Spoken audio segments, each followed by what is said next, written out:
Hey guys, welcome to another video lecture of carbonates compounds. This video is presented to you by J Saraswati Vidyapeeth school. मेरा नाम है नमन. Carbonates compound जो कि NCERT में आपकी 4th chapter है, उसका मोस्ट ऑफ द पोर्शन हम ऑलरेडी डिस्कस कर चुके हैं. हमने फंक्शनल ग्रुप्स, नोमेनक्लेचर, कैसे कैसे कार्बन बिहेव करता है, एलोट्रोपी क्या होती है, ये सब चीज़ें हम डिस्कस कर चुके हैं. आज का जो हमारा टॉपिक है वो है chemical properties of carbon compounds. Chemical properties में बेसिकली हमको 4 टाइप्स की रिएक्शन पढ़ते हैं, जो कि जितने भी ऑर्गेनिक कंपाउंड्स हैं, ऑर्गेनिक कंपाउंड्स मतलब hydrocarbons, most of them perform these 4 types of chemical reactions. पहली केमिकल रिएक्शन है combustion reaction, second one is oxidation, third is addition and the last one is substitution reaction. एक एक करके सभी को देखते हैं. कंबशन रिएक्शन, कंबशन का बेसिक मतलब है बर्निंग. तो कंबशन रिएक्शन में एयर या ऑक्सीजन के प्रेजेंस में जो भी हाइड्रोकार्बन होगा वो बर्न करेगा और जो प्रोडक्ट होगा उसमें हमें एनर्जी मिलेगी, लाइट और एनर्जी. हमेशा जितने भी कंबशन रिएक्शंस होंगी वो एक्सोथर्मिक रिएक्शंस होंगी. Exothermic reactions are those reactions in which energy is liberated. ठीक है. एग्जांपल ले अगर हम कंबशन रिएक्शन का, तो हमने नोमेनक्लेचर पढ़ा था लास्ट क्लास में. इसमें ये एल्काइल ग्रुप है, ये एल्कोहल फंक्शनल ग्रुप है. एल्काइल ग्रुप मैंने बताया था कि बेस फॉर्म करेगा किसी भी फंक्शनल ग्रुप के ऐड होने के लिए. ये जो एल्काइल ग्रुप है इसको हमने बोला था मिथ इथ. तो ये इथाइल, और लास्ट में हमने देखा था फंक्शनल ग्रुप यहाँ पे सफिक्स होगा और, तो इसको या तो इथेनॉल बोलेंगे या फिर इथाइल अल्कोहल बोलेंगे. जब ये इथाइल अल्कोहल या इथेनॉल ऑक्सीजन की प्रेजेंस में बर्न करेगा, कंबशन रिएक्शन जो होगी, तो हमारे पास जो प्रोडक्ट्स आएंगे वहां पे कार्बन डाइऑक्साइड आएगा, वाटर आएगा और एनर्जी आएगी. एनर्जी मैंने बताया मैंडेटरी है, सभी कंबशन रिएक्शंस एक्सोथर्मिक होती है. ठीक है. इसके बाद बात आती है सैचुरेटेड और अनसैचुरेटेड हाइड्रोकार्बन्स की. हमने पिछली क्लासेस में पढ़ा था जो सैचुरेटेड हाइड्रोकार्बन्स होते हैं वहां पे हाइड्रोजन की जितने भी संख्या होती है वो सबसे ज्यादा होती है. हाइड्रोजन या फिर कार्बन के अलावा जो भी वहां की बॉन्ड बनाएगा कार्बन के साथ, वहां पे कार्बन की जो प्रोपोर्शन है वो कम होगा और जो दूसरे ग्रुप्स हैं, दूसरे एटम्स हैं, उनका ज्यादा होगा. एग्जांपल के लिए ये C2H6 है, यहाँ पे सभी जगह हाइड्रोजन है. यहाँ पे सिंगल बॉन्ड है सभी कार्बन के, इसलिए maximum number of atoms present हैं इस वाले कंपाउंड में. ठीक है. ये सैचुरेटेड है. लेकिन अगर यहाँ पे डबल बॉन्ड आ जाता तो कार्बन के, इस वाले कार्बन कितने बॉन्ड हो गए, 1 2 3 4 5, 5 बॉन्ड हो गए. 5 बॉन्ड बना सकता है कार्बन, तो एक एक हाइड्रोजन यहां से हट जाता.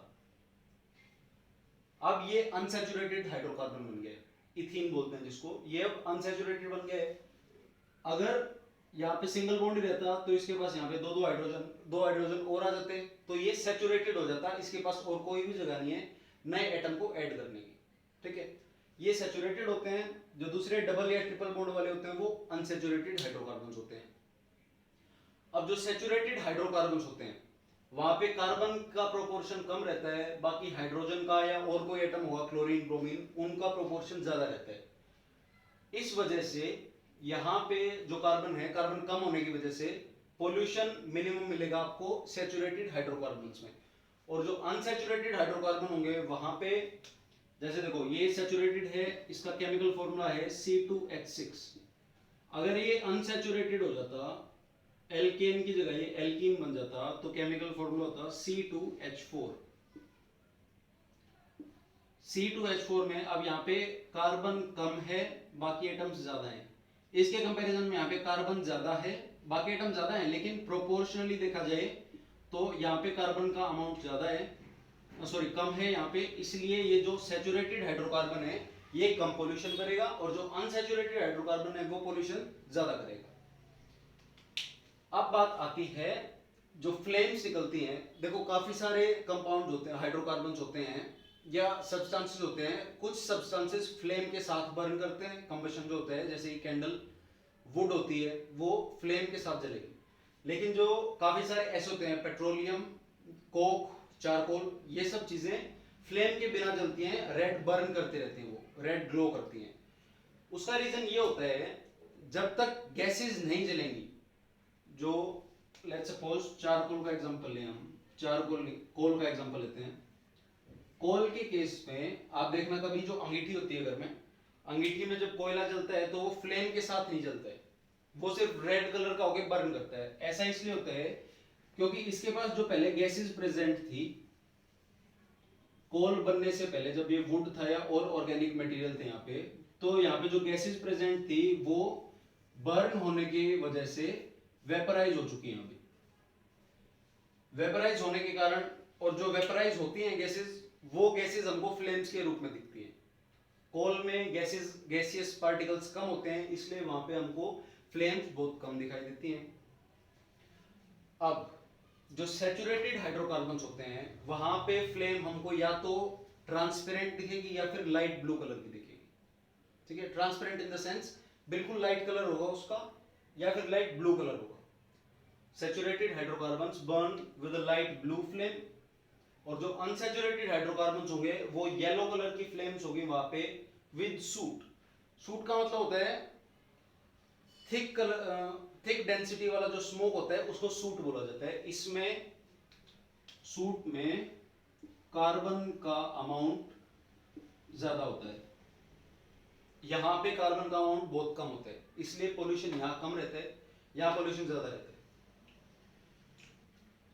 सो कंबशन रिएक्शन में याद रखने की वाली बात यह है कि अगर सैचुरेटेड कंपाउंड है, कोई सैचुरेटेड हाइड्रोकार्बन है, तो उसका मतलब है कार्बन का अमाउंट कम, कार्बन का अमाउंट कम मतलब पोल्यूशन कम।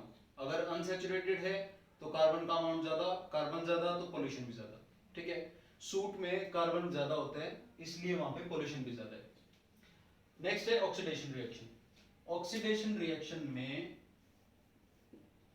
यहाँ पे दो एग्जांपल्स लिखे हुए हैं, ये हमने पढ़ा था कंबशन रिएक्शन में। कंपाउंड्स दोनों सेम है, ये भी इथेनॉल है, ये भी इथेनॉल है। इथेनॉल में ऑक्सीजन की प्रेजेंस में जब रिएक्शन किया था हमने, तो कार्बन डाइऑक्साइड और वाटर मिला था हमको। ठीक है, लेकिन ऑक्सीडेशन का मतलब है किसी भी एक रिएक्टेंट में या कंपाउंड में ऑक्सीजन का एडिशन होना, दैट इज ऑक्सीडेशन रिएक्शन। यहाँ पे जो आपको एक कैटलिस्ट दिख रहा है, this is KMnO4, that is potassium permanganate.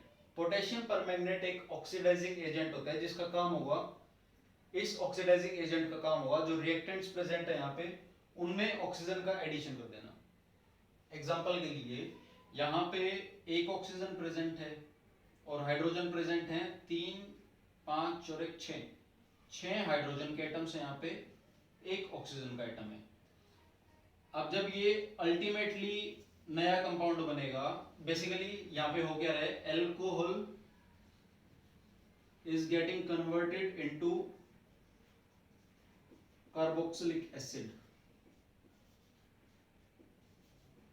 Carboxylic acid में यहाँ पे देखो, एल्कोहल में 6 हाइड्रोजन्स थे, यहाँ पे कितने बच गए हैं, 4 हाइड्रोजन्स बच गए हैं, और ऑक्सीजन यहाँ पे कितने हो गए हैं, 2 ऑक्सीजन हो गए हैं। तो एक ऑक्सीजन से 2 ऑक्सीजन फाइनल प्रोडक्ट में हमको मिल रहे हैं जब, तो इसका यही मतलब है कि ऑक्सीजन का एडिशन हुआ है। ऑक्सीडेशन की दो डेफिनेशंस होती हैं। पहले डेफिनेशन के अकॉर्डिंग इस कंपाउंड में ऑक्सीजन ऐड हो रहा है, ठीक है। दूसरी डेफिनेशन होती है, अगर किसी कंपाउंड में से हाइड्रोजन अगर लूज हो रहा है तो उसको भी ऑक्सीडेशन रिएक्शन बोला जाता है। एक और इंपॉर्टेंट बात जो हमने पहले डिस्कस की थी, combustion reaction, that is also a type of oxidation reaction, वहां भी ऑक्सीजन की प्रेजेंस में ही हो रहा है, ठीक है। एल्कोहल का कार्बोक्सिलिक एसिड में हमने कन्वर्जन किया, that was your oxidation reaction. Third reaction है एडिशन रिएक्शन। एडिशन रिएक्शन में बेसिकली हमको पढ़ना होता है हाइड्रोजनेशन ऑफ ऑयल्स। हाइड्रोजनेशन का मतलब है एडिशन करना हाइड्रोजन का किसी अनसैचुरेटेड कंपाउंड में। एग्जांपल से समझते हैं इसको भी। ये हमने एक सैचुरेटेड कंपाउंड बनाया, सभी सिंगल बॉन्ड्स प्रेजेंट हैं। सिंगल बॉन्ड का मतलब है यहाँ पे हाइड्रोजन की कैपेसिटी मैक्सिमम है, जितने हाइड्रोजन आ सकते थे वो हाइड्रोजन आ गए हैं। अगर ये कंपाउंड डबल बॉन्ड वाला होता, it is unsaturated now. Unsaturated hydrocarbons को सैचुरेटेड हाइड्रोकार्बन्स में कन्वर्ट करना C2H4 को, एग्जांपल है, C2H4 को C2H6 में कन्वर्ट कर दिया हमने, इट इज हाइड्रोजनेशन। ठीक है, हाइड्रोजन का एडिशन हो गया, यहाँ पे 4 हाइड्रोजन थे, यहाँ 6 हाइड्रोजन आ गए हैं, 2 हाइड्रोजन का एडिशन है। इस प्रोसेस का यूज होता है बेसिकली जो वेजिटेबल ऑयल्स होते हैं, liquid vegetable oils are unsaturated, उन अनसैचुरेटेड हाइड्रोकार्बन्स को या ऑयल्स को दूसरी चीज में कन्वर्ट करना, सेमी सॉलिड या सॉलिड सब्सटेंस में कन्वर्ट करना, that is called hydrogenation of oil. ठीक है, वनस्पति घी होता है जैसे। बेसिकली होता क्या है हाइड्रोजनेशन में, जो ऑयल्स होते हैं, फॉर एग्जांपल ये इथीन है, इसको ऑयल्स आर अनसैचुरेटेड हाइड्रोकार्बन्स, इन ऑयल्स को कन्वर्ट किया जाता है सैचुरेटेड हाइड्रोकार्बन्स में। सैचुरेटेड मैंने बताया था सिंगल बॉन्ड प्रेजेंट होते हैं, सिर्फ और सिर्फ सिंगल बॉन्ड्स प्रेजेंट होंगे, और जो हाइड्रोजन होगा बाकी सभी प्लेसेस हाइड्रोजन से ऑक्यूपाइड होंगे। अब इस अनसैचुरेटेड हाइड्रोकार्बन को कन्वर्ट कर दिया हमने सैचुरेटेड हाइड्रोकार्बन में। Oils are getting converted into fats. इसका मेन पर्पस होता है, जो मास प्रोडक्शन कंपनीज होती हैं, जो ये अनसैचुरेटेड है, it is kind of unstable, more unstable than saturated hydrocarbon. Saturated hydrocarbon को कभी तक भी हम प्रिजर्व करके रख सकते हैं इजीली, खराब ना होता कि ये, इसलिए हम ऑयल्स को फैट्स में कन्वर्ट करके रखते हैं। ठीक है, ये थी आपकी addition reaction. Last and fourth reaction आपके सिलेबस में है सब्स्टिट्यूशन रिएक्शन। सब्स्टिट्यूशन का मतलब होता है किसी एक के जगह दूसरे को लेके आना, that is substitution reaction. Substitution reaction में एग्जांपल लेते हैं हम मीथेन का। मीथेन का स्ट्रक्चर मैंने आपको बताया था, स्ट्रक्चर्स बनाने के लिए कार्बन की टेट्रावैलेंसी पूरी कर देना, स्ट्रक्चर बन जाएगा। अगर इससे हम क्लोरीन से रिएक्ट करेंगे सनलाइट की प्रेजेंस में,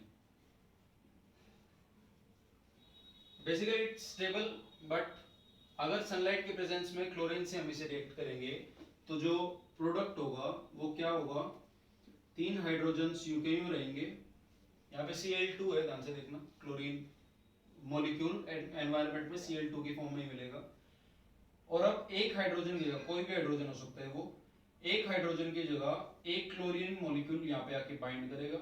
यहाँ 2 थे, एक इसने बाइंड किया, और ये वाला जहाँ पहले हाइड्रोजन था वो दूसरे क्लोरीन के साथ मिलके HCl फॉर्म करेगा।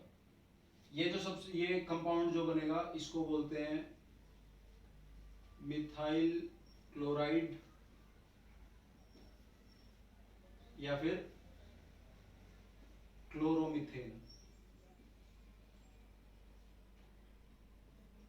ठीक है, एक हाइड्रोजन सब्स्टिट्यूट हो रहा है एक क्लोरीन के साथ, this is your substitution reaction. I hope आपको chemical properties of carbon compound समझ में आ गया होगा। अगर इससे रिलेटेड और कोई भी डाउट्स हैं then you should ask them in comment section. Thanks for watching, see you again, bye bye.